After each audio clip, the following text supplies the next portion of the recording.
karena takut ini takut itu, sehingga yang kesini, yang perpres ini, karena di mana ini sih macetnya, saya tanya, sulitnya di mana? Oh Pak, kementerian itu belum setuju, yang itu sudah setuju, sana belum.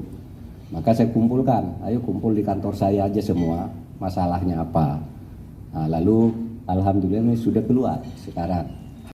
Dengan mengucap Bismillahirrahmanirrahim, Rakernas Adkasi kedua tahun 2023 ini dengan resmi dinyatakan dibuka.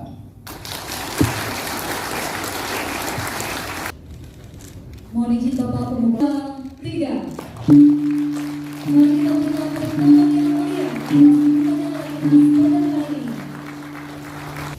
Apa hal yang nanti akan kami diskusikan dan mudah-mudahan ini menjadi rekomendasi Rakernas adalah tentang pertama tentu saja mohon dibantu dari Kemendagri agar segera diterbitkan peraturan Mendagri terkait pembahasan dan penyusunan APBD 2024. Ya, jadi kalau APBD 2024 belum keluar peraturan Mendagrinya, itu tidak akan bisa dibahas, padahal waktu tinggal kurang lebih 3 bulan untuk akhir tahun ini. Nah, yang kedua adalah kemudian Peraturan Menteri Dalam Negeri tentang pemberlakuan Perpres 53 2023. Nah, saya kira ini menjadi harapan dari DPRD Kabupaten seluruh Indonesia. Yang terakhir adalah terkait politik anggaran. Kedepannya tadi kita akan merekomendasikan untuk revisi Peraturan Menteri Keuangan nomor 212 tentang dana alokasi umum, dana alokasi khusus, perimbangan pusat dan daerah. Saya kira itu menjadi penting.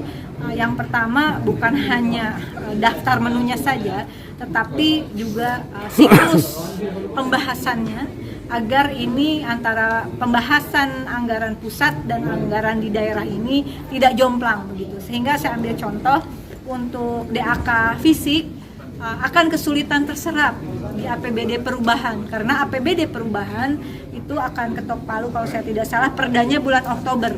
Sementara untuk pembangunan fisik tentu membutuhkan kurun waktu yang lebih lama.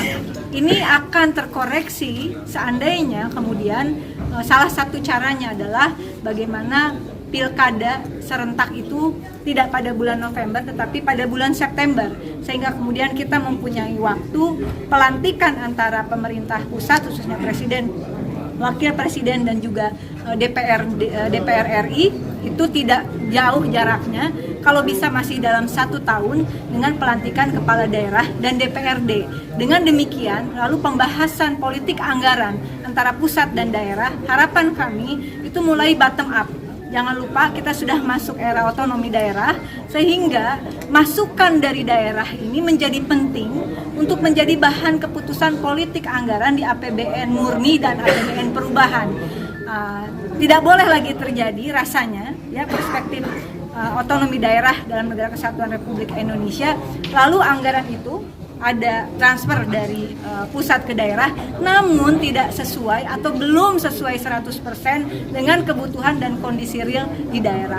Oleh karena itu yang terakhir, politik legislasi yang kami sedang perjuangkan adalah membangun suatu sistem pemerintahan, entah itu bentuknya PP yang terkait juga dengan otonomi daerah kita, peraturan pemerintahan tentang sistem pemerintahan daerah yang berbasis pada data presisi, sehingga kemudian semua alokasi anggaran ini bisa sesuai dengan kebutuhan dan kondisi real masyarakat yang ada di daerah di seluruh Indonesia. Demikian, terima kasih. Mungkin sedikit pesan. Saya yakin kalau advokasi sih semua akur.